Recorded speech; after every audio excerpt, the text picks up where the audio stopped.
Hello everybody. We're here to do a little alcohol determination by Ebulliometry. Ebulliometry is a fancy way of saying boil meter in French. This is a fairly easy analysis to do, but let's take you through the things that we're going to need in order to be able to accomplish this. So this is our Ebulliometer, and it looks a lot like our sulfur dioxide still because it's half of it. There are more complicated units out there that are fairly expensive, but this is one that I've developed that you can make for a little under $200 out of spare parts from an SO2 still and a thermometer. And in fact, it works a little bit better than the more expensive versions. So this is it. So this is our still. The other thing we're going to need is a little heating element. We're going to need some deionized water. We're going to require some boiling chips. And then we're also going to require our little Jouardin Celeron alcohol determiner. So the first thing that we're going to do when we start this analysis is we're going to turn on our condenser, because we're going to need a condenser in order to reflux any alcohol that might boil off the sample back down. So that's our first step. Our next step is to go ahead and remove our little pear-shaped flask.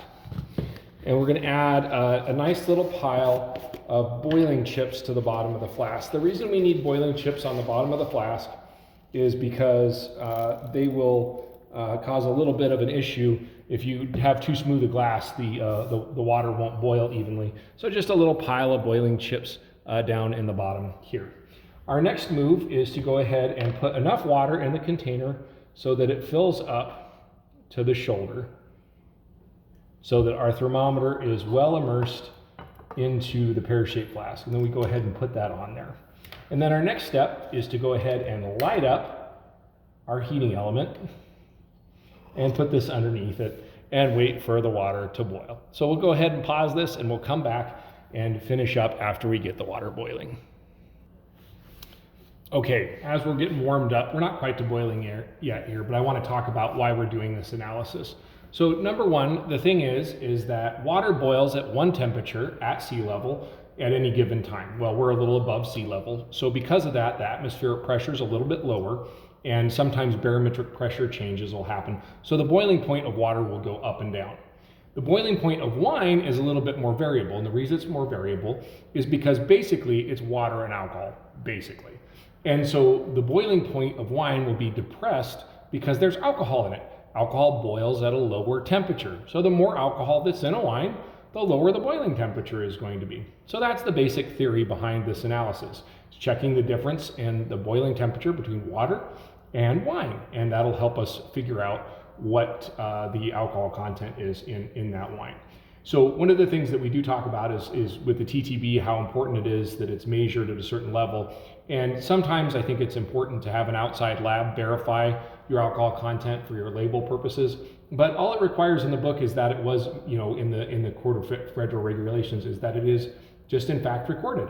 So that's pretty much all you got to do. So just make sure you do it and document it.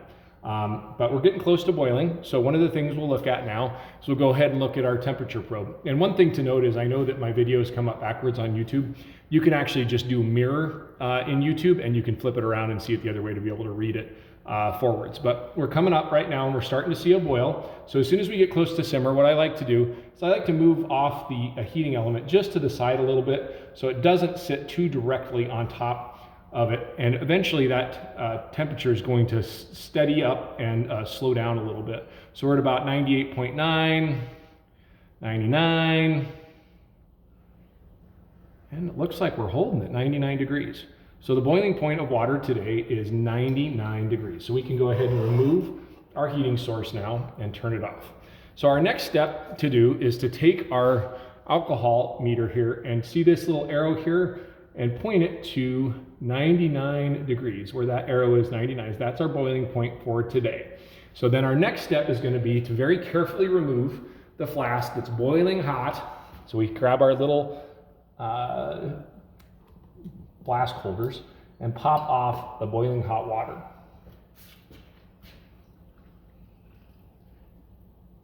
We gently pour that out. And we can just leave the boiling chips in there as it stands, and that's okay. We'll give it a little rinse with wine just to make sure that we get any residual water out, and go ahead and dump that out. And then our next step is to go ahead and pour the wine in and bring it up to the shoulder just like we did with the water. So we bring it in right up to the shoulder. Then we put it back on and we light our lamp. And we put it right back underneath and let it start boiling again. So I'll go ahead and pause this until we get back to boiling.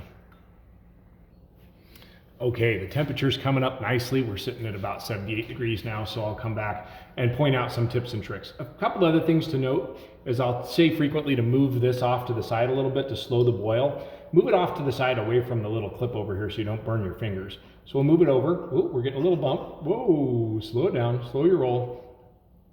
Slow it down, slow it down. That's a hot candle, so we're gonna have to slow that one down a little bit.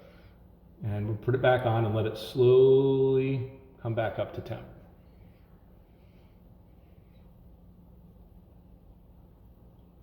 It's kind of important to keep that thing off to the side a little bit or it'll get too hot, superheated a little bit. Don't let these get too hot. All right, getting our boil going. Looks like we're holding at about 88.8 degrees, 88.9.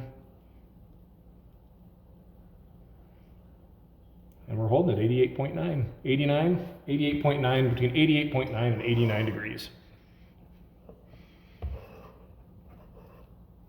So we blow out our candle. We look on our little chart here that says alcohol de vins, and it says 89 degrees, 88, but it kind of goes backwards. So 88.9 to 9. So 88.9 degrees would be right at about 15% alcohol is what it shows on here. So we just follow it around. Realize this kind of goes backwards. It goes the wrong way because here's 88 and here's 89. So it reads, left to right. So realize that we're here. So we're at about 88.9 degrees, which means we're probably about 15% alcohol. And this is our Stan Clark cab, which I believe is right at 15% alcohol. So there you go. That's how you do alcohol by ebulliometry. Cheers.